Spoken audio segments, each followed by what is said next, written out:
So in today's video we are going to revise William Butler Yeats, जो कि modern age के एक काफ़ी डिस्टिंग्विश्ड एंड माने हुए राइटर हैं। इनकी पोइट्री एज वेल एज इनके प्लेज आपके एग्जाम में डायरेक्टली पूछे जाते हैं। And if I specifically talk about his poems, ये इतनी ज़्यादा इंपॉर्टेंट है कि आपके एग्जाम में इससे डायरेक्ट लाइन्स उठाकर पूछ ली जाती है, इनको क्रोनोलॉजी में लगाने को पूछ लिया जाता है, एंड ऑल्सो दैट कि आपको छांटने को पूछ लिया जाएगा कि इनके प्लेज इसमें से कौन कौन से हैं वो आप बताओ। In either of the cases आपको इनको जरूर से पढ़ के जाना है, बिकॉज W.B. येट्स एक ऐसे राइटर है जिनको हम लोग गलती से भी छोड़कर नहीं जा सकते हैं। सो क्विक बायोग्राफी हम लोग देखने वाले हैं इनकी, देन हम लोग देखेंगे इनके इंपॉर्टेंट वर्क्स को। So number one thing that you have to keep in mind कि इनका जन्म हुआ था 1865 डबलिन आयरलैंड में। Now this particular place is very important for you to remember, क्योंकि आयरलैंड ठीक हमारी ही कंट्री की तरह ब्रिटिशर्स की एक कॉलोनी रहा है। एंड यू ऑल नो कि ब्रिटिशर्स जहां भी जाते हैं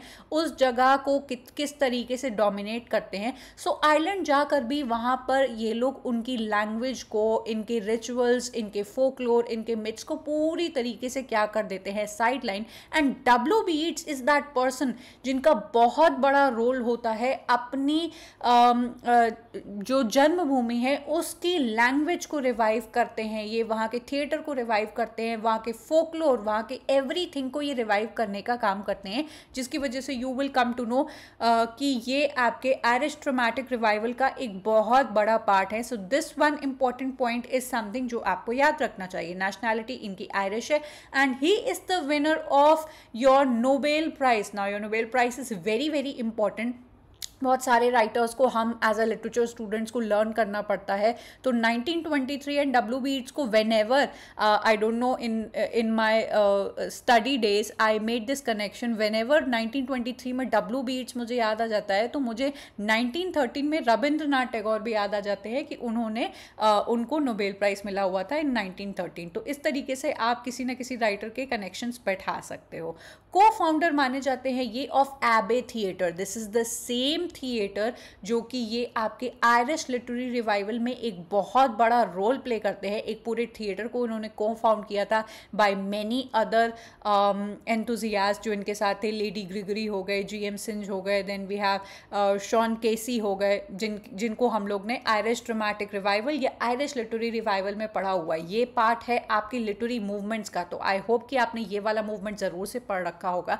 आपके जो W.B. येट्स है वो आयरिश लिटरेरी रिवाइवल, आपकी आयरलैंड की जो केल्टिक लैंग्वेज है, वहाँ का जो फोकलोर है, उसको रिवाइव करने में एक बहुत बड़ा रोल प्ले करते हैं। ऑल्सो दैट ब्रिटिशर्स को ड्राइव बाहर करने में नेशनलिज्म का भी एक बहुत बड़ा रोल था जो इन्होंने प्ले किया था एज अ रेवोल्यूशनरी। तो इनके इन कॉन्ट्रीब्यूशंस को आपको ज़रूर से याद रखना चाहिए। इनकी जितनी भी पोइट्री है, प्लेज है, is influenced by the Irish folklore, क्योंकि ये यही सब पढ़ के बड़े हुए थे। आयरिश माइथोलॉजी आपको बहुत ज़्यादा इनके वर्क्स में देखने को मिलेगी। Then he was also influenced by Hindu mysticism और इन जनरल मिस्टिसिज्म। तो आपको काफ़ी मिस्टिक थीम्स इनके वर्क्स में देखने को मिल जाएंगे।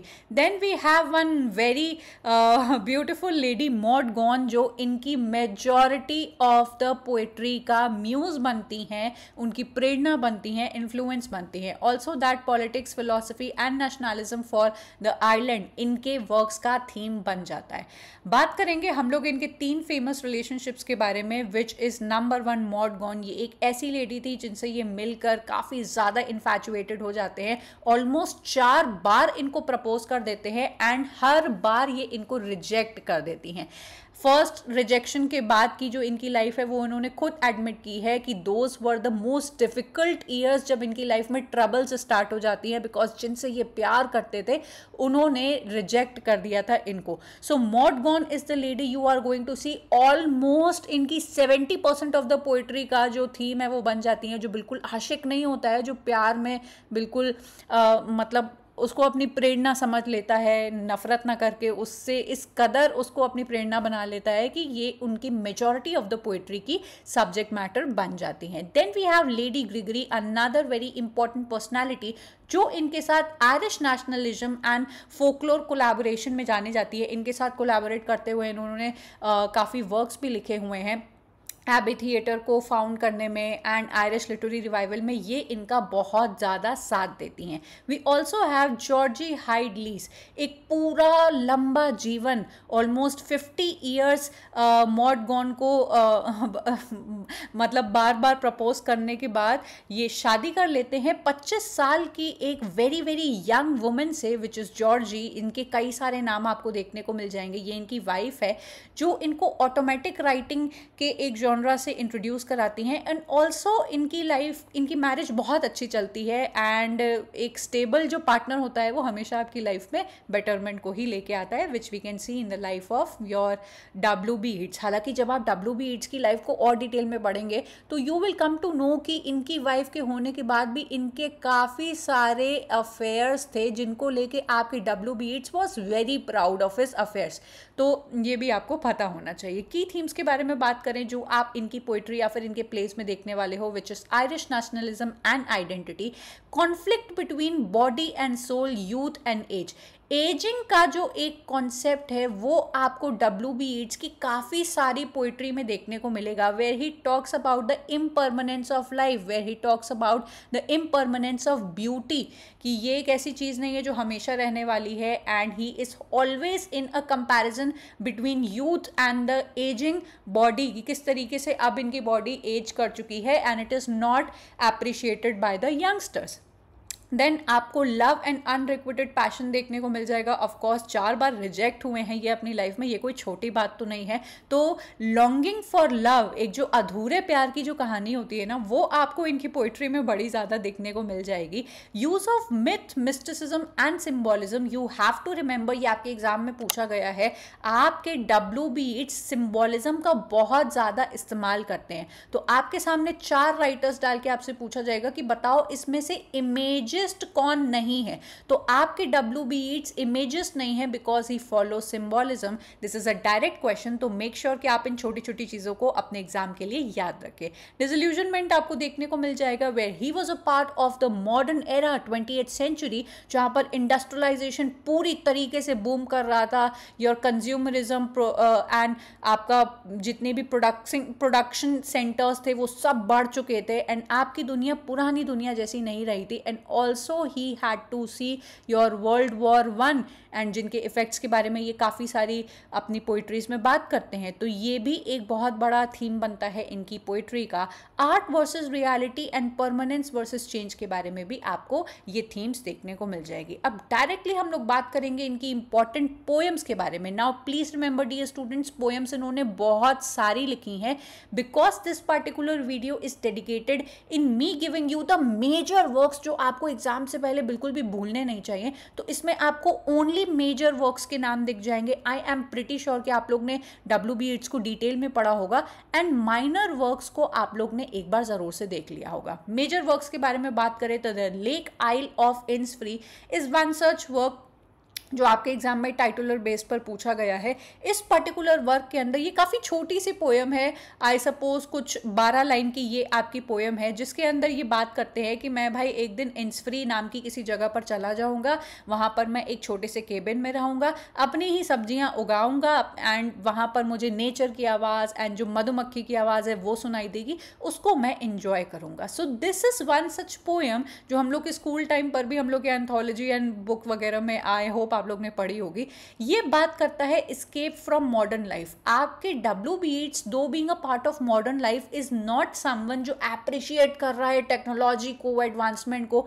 He is all means reminiscence of the old times and old time को ये बहुत ज़्यादा याद करते हैं, मॉडर्न लाइफ को एस्केप करना चाहते हैं, उसके बारे में ये आपकी पोएम है। नेक्स्ट इनकी very very important poem, this is one of the most quoted poems we can say, जो आपके एग्जाम में पूछी जाती है along with sailing to Byzantium. तो ये जो आपकी 2 पोइट्रीज है, ये आपको इस वीडियो को खत्म करने के तुरंत बाद जाकर टेक्स्ट निकालना है, इसकी एनालिसिस करनी है और इसको एग्जाम से पहले तो पढ़ के ही जाना है। आई एम एक्सपेक्टिंग कि सभी बच्चे ये काम जरूर से करेंगे।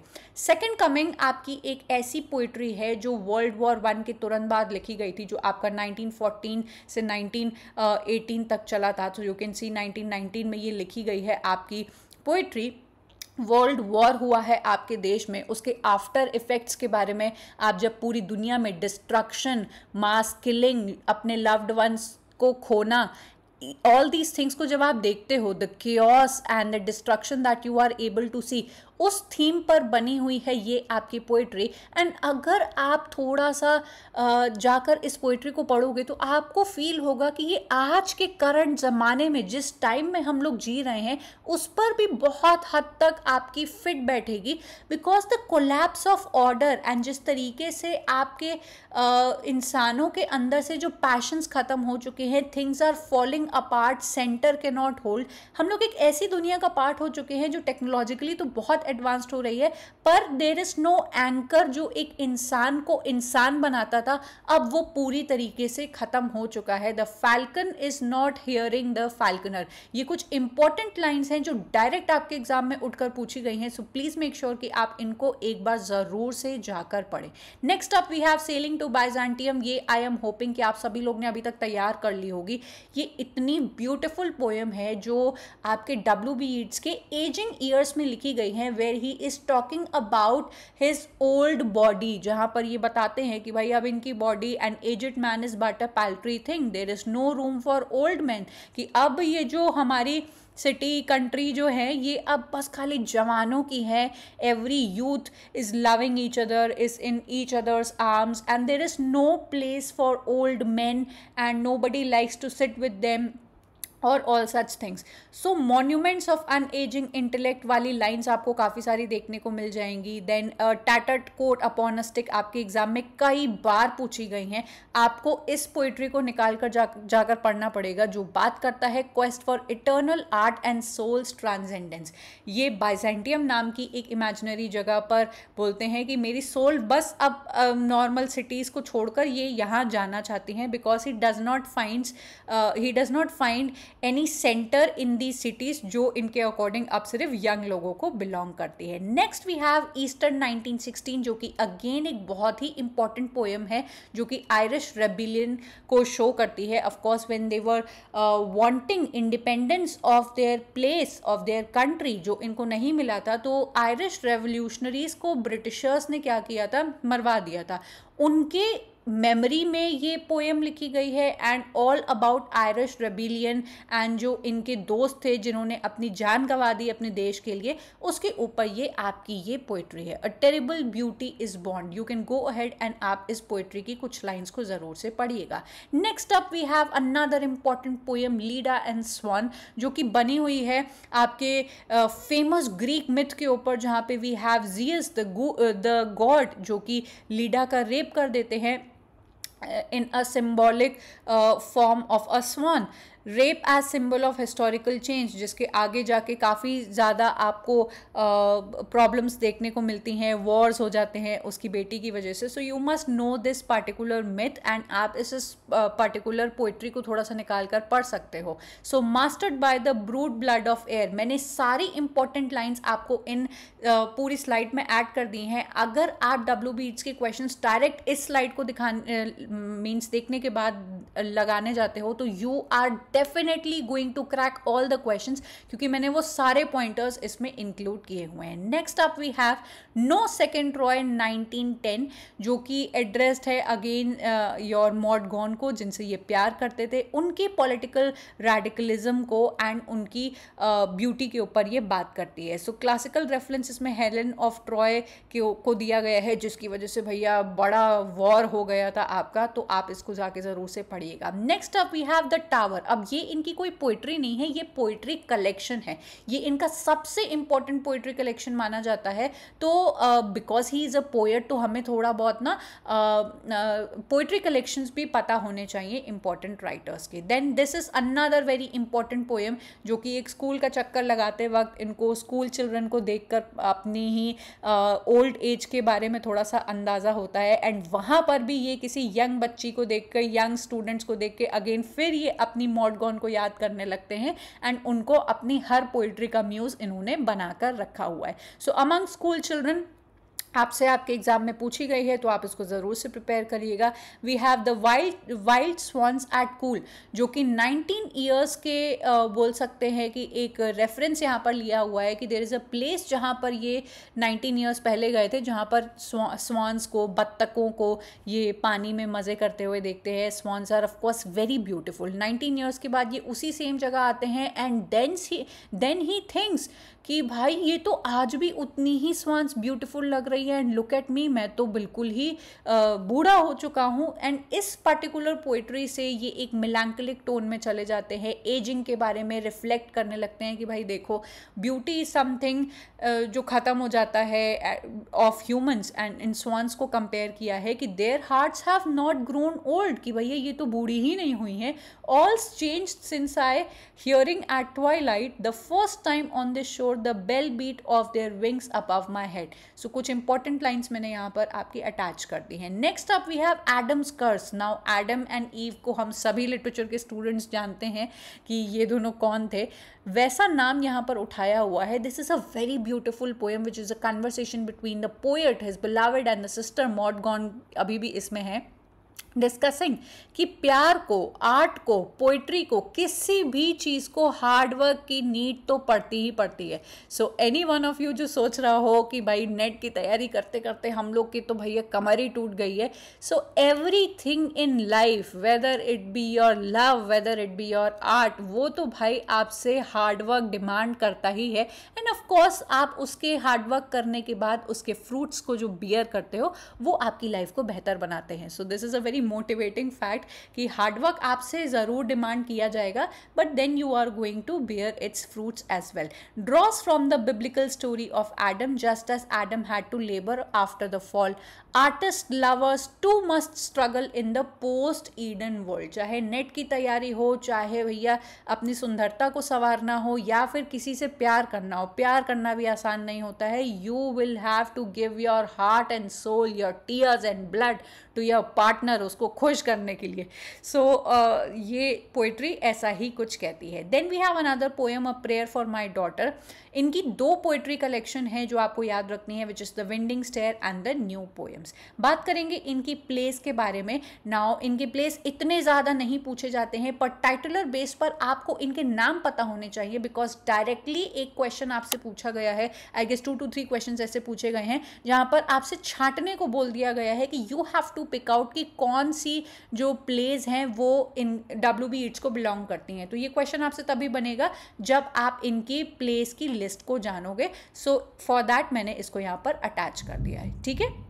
WB Yeats के बारे में एक इंटरेस्टिंग थिंग और है कि इनका हिंदुइज्म से बहुत अच्छा कनेक्शन है। स्वामी विवेकानंद की अद्वैत वेदांत फिलॉसफी को ये बहुत ज़्यादा फॉलो करते थे, एंड इनकी इमॉर्टैलिटी का जो थीम है, सोल की इमॉर्टैलिटी का, कि भैया हमारी जो आत्मा है वो मरती नहीं है, and when the body dies वो किसी और बॉडी में शिफ्ट होकर इनकारनेट हो जाती है। ये कॉन्सेप्ट इन्होंने कई सारे अपने वर्क्स में उठाया हुआ है। Then he was also friends with Mohini Mohan Chatterjee, जो कि एक बंगाली थियोसोफिस्ट थे एंड फिलोसोफर एंड फॉलोवर थे हिंदू फिलोसफी के। इन्होंने बहुत ज़्यादा आई वुड से इन्फ्लुएंस किया है इनकी पोइट्रीज़ को। And wild swans at Coole, जहाँ पर ये पोइट्री एंड ब्यूटी के बारे में एंड एजिंग के बारे में, सोल के बारे में बात करते हैं, सोल एंड बॉडी की डुअलिटी के बारे में इन्फ्लुएंस थे इनकी वजह से। Then we have belief in reincarnation and the cyclical view of time. ये पॉइंट इनके लिए बहुत ज़्यादा इंपॉर्टेंट है। हिंदुइज्म के कनेक्शन में आने के बाद ये सोल कभी मरती नहीं है, इस कॉन्सेप्ट को समझ पाते हैं। एंड हेंस इनका जो जायर वाला कॉन्सेप्ट है, ये क्वेश्चन आपके एग्जाम में पूछा गया है कि इन्होंने अपनी काफ़ी सारी पोइट्रीज में जायर का कॉन्सेप्ट यूज़ किया गया है, where he talks about a spiralling you would say a symbolism, जो कि हमारी लाइफ को शो करता है कि भाई आपकी आत्मा आपके मरने के बाद ख़त्म नहीं हो जाती है, वो दूसरी बॉडी में इनकारनेट हो जाती है। इनकी एक बुक है अ विजन, 1925 में पब्लिश हुई है। इसके अंदर इन्होंने इन जायर्स एंड स्पाइरल्स के बारे में बात की है। हिंदू सिम्बल्स एंड इमेजरी को ये अपने वर्क्स में यूज़ किया करते हैं। ऑल्सो दैट इन्होंने ट्रांसलेट किया है with Shri Purohit Swami the 10 principal of Upanishads in 1937, also the yoga of the Bhagavad Gita. So you can imagine कि ये कितने ज़्यादा इन्फ्लुएंस्ड होंगे हमारी हिंदू फिलॉसफी या हिंदुइज्म से। ठीक है, कुछ क्विक पॉइंटर्स जो आपको याद रखने चाहिए कि नोबेल प्राइज़ इनको मिला था 1923 में। आपसे कई बार नोबेल प्राइज़ विनर्स की लिस्ट पूछी जाती है। सेकंड कमिंग इनकी सबसे इंपॉर्टेंट पोएम बोल सकते हैं, along with your sailing to Byzantium, जो वर्ल्ड वॉर 1 के रिस्पॉन्स में इन्होंने लिखी थी 1916। ईस्टर 1916 में कममेमोरेट किया है इन्होंने आयरिश नेशनलिस्ट अपराइजिंग को, जो आपके आयरलैंड के जो रेवोल्यूशनरीज थे उन्होंने स्टार्ट किया था। सेलिंग टू बाइजेंटियम कॉन्ट्रास्ट करता है ageing physical life with eternal life के बारे में। The tower represents Yeats symbol of solitude. Mod gone इनकी बहुत सारी पोइट्रीज की म्यूज रही हैं, रीअकरिंग पोइटिक फिगर रही हैं। 4 बार वी कैन से कि रिजेक्ट होने के बाद भी इन्होंने सच्चा प्यार क्या होता है वो ज़रूर से दिखाया है। ठीक है, a vision outlines his theory of history as cyclic, जो मैंने आपको बताया, जो साइक्लिक वाला कॉन्सेप्ट है वो अपने इस पर्टिकुलर वर्क में ये शो करते हैं। Then Yeats was the member of Irish Senate also. Among school children blends philosophy, politics and personal memory. And also Yeats को जाना जाता है कि इनकी जो पोइट्री है वो ब्रिज करती है the gap between romanticism and modernism. William Blake, Shelley and और भी बहुत सारे रोमांटिक राइटर्स जो थे उस टाइम के, उनसे ये बहुत ज़्यादा इन्फ्लुएंस थे। तो नेचर के बारे में मॉडर्न एज में जल्दी कोई बात नहीं करता है apart from your W Yeats, and that is why we all say कि रोमांटिसिज्म एंड मॉडर्निज्म के बीच में ये बहुत अच्छा ब्रिज बनते हैं। आई होप आपको आज की क्लास बहुत अच्छी लगी होगी। इफ़ एट ऑल आपको मुझसे पढ़ना बहुत ही ईजी एंड कामिंग लगता है तो आप मेरे इन पेड कोर्सेज को भी चेकआउट कर सकते हो, जो आपको इन कोर्सेज को पूरी तरीके से आपको कॉन्फिडेंट बनाने में मदद करेंगे। मैंने इन लेक्चर्स के अंदर आपको ना सिर्फ कॉन्सेप्ट्स को समझाया है पर क्वेश्चंस की भी प्रैक्टिस साथ ही साथ कराई है। क्वेश्चंस आर समथिंग जिसकी प्रैक्टिस तो आपको करनी ही है, not just before exams but to जज yourself, to evaluate yourself कि आप किसी भी पर्टिकुलर सेक्शन में कितने अच्छे हो। तो आप ज़रूर से हमारे इस PYQ टेस्ट सीरीज़ का पार्ट भी बन सकते हैं। आई एम होपिंग कि आपने मेरे टेलीग्राम ग्रुप को अभी तक ज्वाइन कर लिया होगा। आपको ये वीडियो कैसा लगा मुझे एक बार ज़रूर से कमेंट करके बताइएगा, एंड एग्ज़ाम से पहले मुझे जल्दी से कमेंट करके ये बताइएगा कि और कौन से राइटर्स को आप रिवाइज करना चाहते हो। I am going to take your leave, hoping कि आपको आज का सेशन बहुत अच्छा लगा होगा। I will meet you up next in yet another video. Up till then, bye and take care.